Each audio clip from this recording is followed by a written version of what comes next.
I'm continually amazed by what has become acceptable in American discourse. It is shocking at how far we have slid. To see people who openly platform folks who call for a genocide of Jews, which is, the public stance of Hamas and Hezbollah, and those who favor them and those who give the platforms to people who favor them. It's shocking to me that this would go on in America and that this would be acceptable on a mass level. But that's the world we live in. I have to say, that's part of where I look to Torah for strength. The words that we get in this week's Torah portion in Beha'alotcha, we repeat every week as we open the Ark on Shabbat mornings. We say, "Vayi b'Tzoharon vayomer Moshe." When the Ark would travel, Moshe would say, and this is from chapter 10 of the book of Numbers, the end of it, and we say it every week when we open the Ark, Kuma Adonai v'yafuto oivecha v'yanusu misanechem mipanecha, which is, arise, God, may your enemies be scattered, may your foes be put to flight. This idea that enemies who have gathered should be scattered, and foes of God and God's people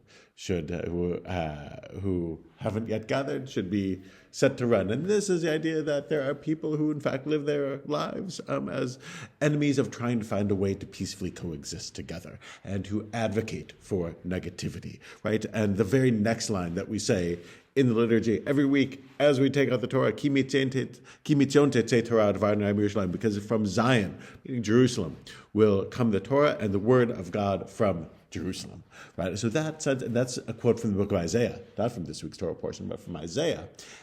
And that's the beginning of chapter 2 of Isaiah. The very next verse is the famous verse of that the people should beat their swords into plowshares and their spears into pruning hooks. And nation shall not lift up sword against nation, neither shall they learn war anymore. This vision of a peaceful world that will come from recognizing Torah, recognizing godliness, recognizing some of the wise ways of coexisting that, God willing, we will learn from Jerusalem. Not everything coming out of Jerusalem is so great, and we have to recognize that there's a path that gets there.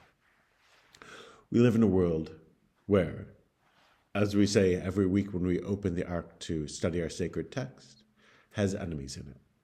And we live in a world that we say, recognize every week as we open the Ark, that we hope to learn enough Torah from Zion, from Jerusalem, that we'll get to that very next verse. Not just of learning Torah, but of finding a way to make it so that we can live in peaceful coexistence with those around us. Not everyone's supposed to be the same. We're not all supposed to believe the same things or be the same or have the same ideas. We are blessed to be able to live with diversity and to live in a world where we can look out for the best for each other without demonizing others. That's part of the goal. But if you're calling for an elimination of the one safe spot in the Middle East where Jews are able to live, demonization might not even be a strong enough word. Shabbat shalom.